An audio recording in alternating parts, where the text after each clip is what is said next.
Our topic for today is why you need to start your private practice right now.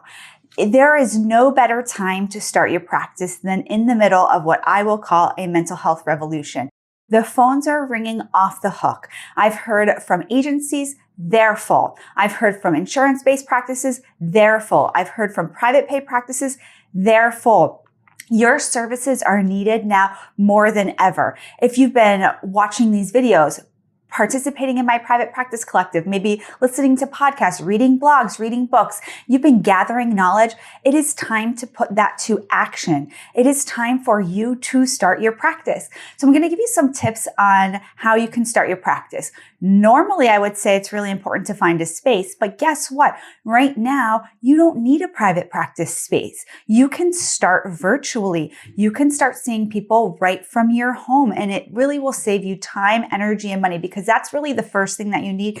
You need somewhere to see people. And so make sure that you have an electronic health record, one that has a telehealth platform. It makes it really easy for you. You can start by putting up a therapy den or Psychology Today profile, work on a website, let people know on your website that you're offering online services and in what city you're offering those services or what state. Now it's not limited just to your city. You can really be really functional in your whole entire state as a provider. You want to make sure that you have paperwork ready to go. Maybe you get your name going. I don't recommend that you use your personal name, especially if you're ever thinking about growing into a group practice or, our names sometimes tend to be really long.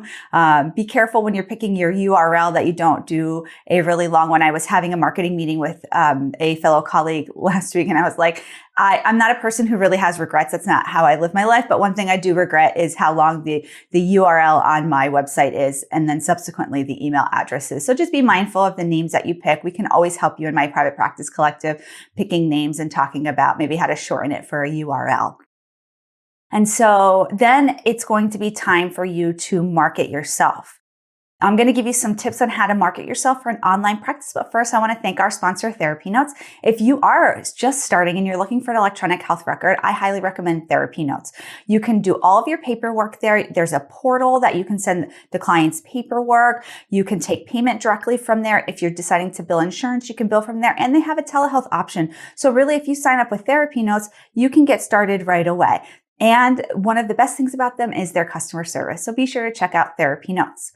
So whatever marketing tactics you have decided to use to start your practice, whether it's going to be through social media, a Google My Business listing, which is allowing you to put a virtual office, you are going to be on some directories, or you're going to really work on getting your name out there, even just from colleagues. You want to make sure that you let people know that you're doing online services and you're doing online counseling.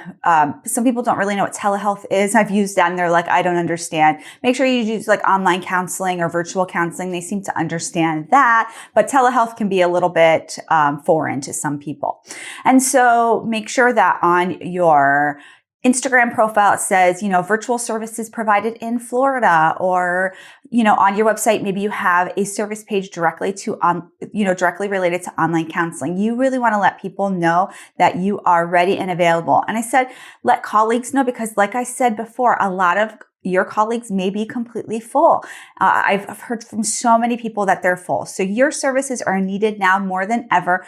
We're here to support you in building your smart practice. I will see you soon, everyone. Bye.